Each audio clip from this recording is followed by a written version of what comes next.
What's up, everybody? Welcome back to another episode of the Ultra.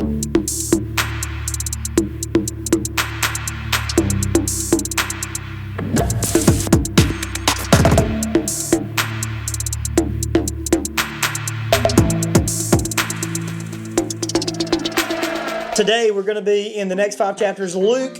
The first gospel that we're going to dive into, written by Dr. Luke, one of Paul's proteges. They met in about Acts 15. You can kind of see when you're reading Acts, it goes I, or they, and then it starts to use the personal pronoun, and then we did this, they brought us.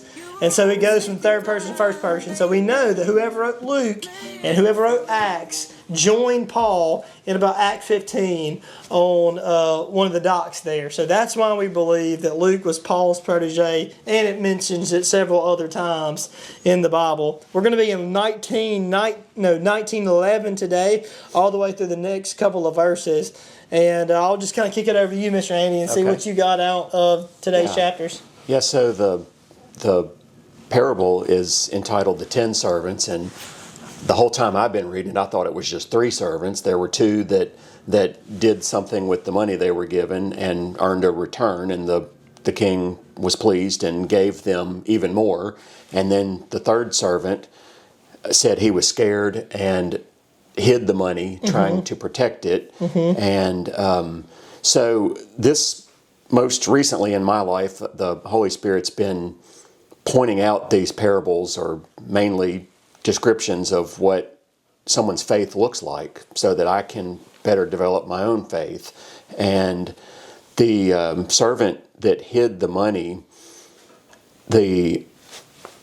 what I think this parable is teaching me is he is an example of not having faith, because if God gives me something and expects me to use it with His instructions, if I am withholding that back out of fear, that's not me putting my faith to practice at all.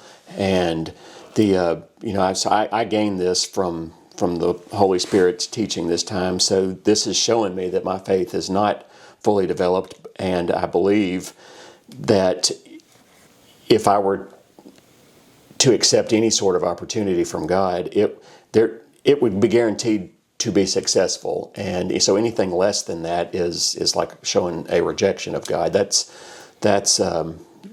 what it showed me, because every time I had read this prior to most recently, which was just a couple of weeks ago that I read through the whole book of Luke, I had always most associated with this person that hid the money because he was trying to protect it. I didn't view that as a negative thing, but in reality, it is showing me that doing so would be a lack of faith. It would just not being faithful in our provider, in the Lord, our provider.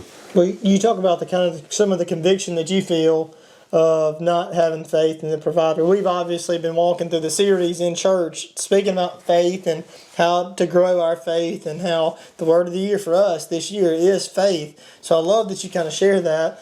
One of the things that I think is really cool is even in 18, if you'll look, it says the rich man. So you remember the story of the rich man.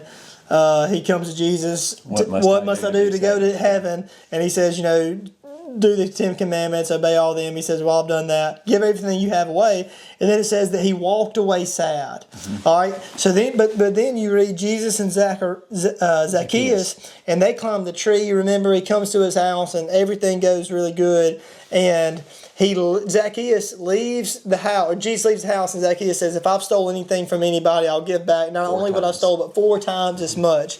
So we see in this, a man walked away sad. He felt conviction. He felt burdened by his guilt, but he walked away and didn't do anything about it. Whereas Zacchaeus, he felt the guilt, he felt it, and he says, you know what I'm going to do? I'm going to do something about that. So I love that when we are convicted and we do have the faith to change what God blesses, when we say, you know what, we're not just going to walk away from a sermon and feel bad. We're not just going to walk away from a Bible story and just say, man, I stink as a Christian. We're going to try to get better. and we're going to try to move forward, and we're going to try to actually fix the things that are wrong and what He's calling us to do. So I love that you mentioned faith, because it's by faith that happens. And if we don't have faith, nothing is ever going to change. Faith is the prescription. It's faith in Jesus. And that's what changes us. And that's what allowed Zacchaeus to be able to give. And so, man, if you're like me, Mr. Andy, I don't know, it's easy just to, like, you know, this is all mine, this is all mine, this is all mine. And God says, but you got to be with open hands, and you got to give, and it's and not even let your left hand know what your right hand doing. So it's all these, you know, kind of the intricacies of giving, and faith and conviction. Well, I hate to admit this, but I don't think I knew that the theme for this year was faith, because that's definitely being spoken to me in my life. So I figured that out on my own through the urging of the Holy Spirit. I really that was new. You just told me something that I didn't know. So, yeah. Hey, welcome to church. Hey. That's pretty cool. Yes, All right, guys. sir. Well, look, we're going to be in the next couple of chapters. Luke only has, I believe, 24 chapters in it. So we're only going to read 4 chapters tomorrow. Luke 21, 22, 23, and 24. We'll be there tomorrow. Super excited what we got tomorrow, and we'll see y'all then. And peace.